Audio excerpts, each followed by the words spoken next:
that the astronauts read out. Gravitational effect of those planets.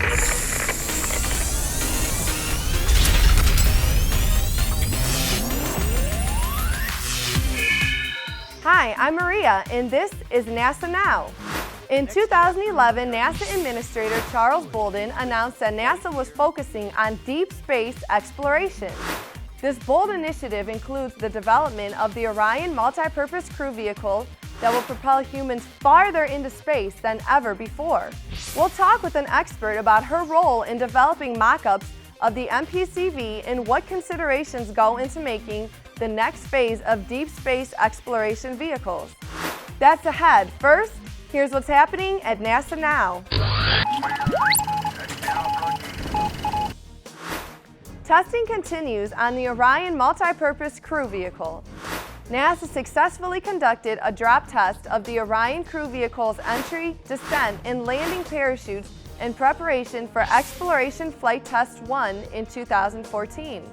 A C-130 plane dropped a dart-shaped test vehicle with a simulated Orion parachute compartment from an altitude of 25,000 feet above the U.S. Army's Yuma Proving Grounds. Orion's drogue chutes were deployed at 20,000 feet, followed by the pilot parachutes, which then deployed the main landing parachutes.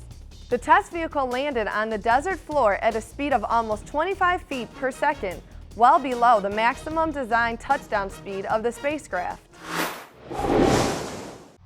Designing, modeling, and testing are all critical components of the engineering process.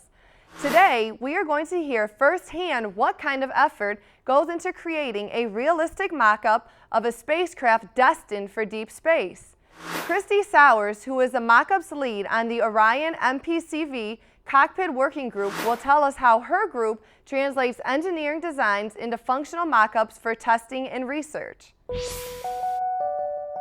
The Multi-Purpose Crew Vehicle is a new spacecraft that NASA is working on to take humans beyond low Earth orbit, to Mars, to asteroids, returning to the moon, and so we need a spacecraft to serve as that transportation vehicle, and that's what the MPCV is designed to do.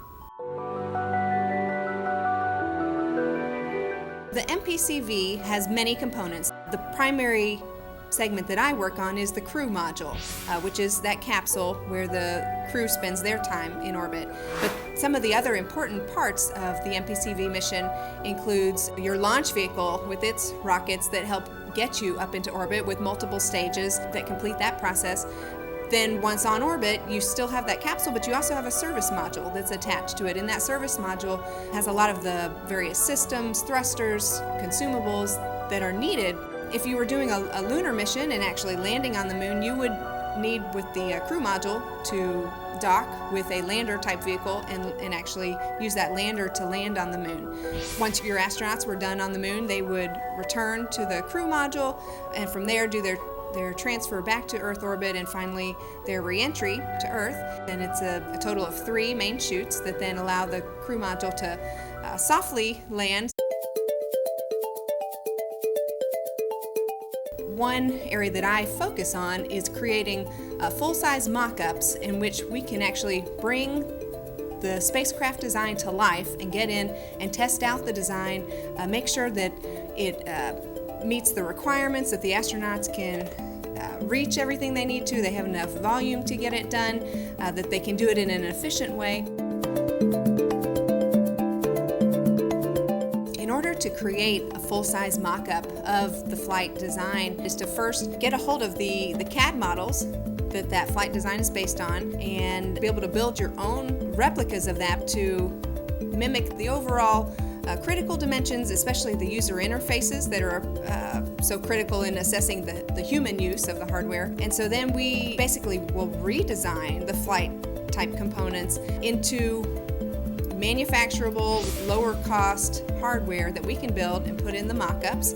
Having those components built, assembling them, testing them, making sure from a loads perspective that we have a safe, sound design, that nobody's going to get injured in our mock-ups. And of course, all along the way, we're going through review processes of the design of the final hardware, and then eventually the hardware needs to be installed in the mock-ups and then ultimately used by our engineers and astronauts, and also just as a familiarization tool for any folks on the program to come and learn more about Orion.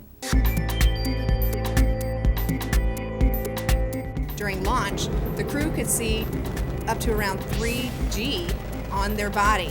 We're in a 1G environment here on Earth, and so they're going to have that sense in their seats on launch of being pressed back into the seats, and it really feels like you have an elephant pressed on your chest as you're launching in that vehicle. And so the normal types of activities you would do with your arms, being able to say control your car, the steering wheel, the radio, all those different things, all of a sudden your arms do not have that freedom of movement the way we would normally expect to, and so the design of the vehicle needs to account for that.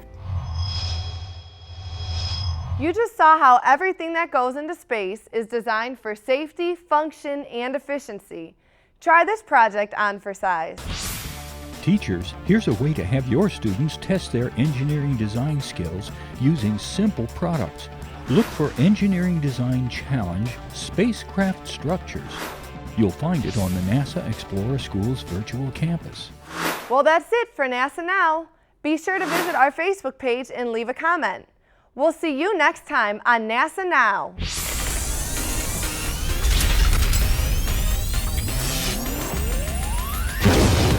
NASA Now comes to you from the virtual campus at NASA Explorer Schools.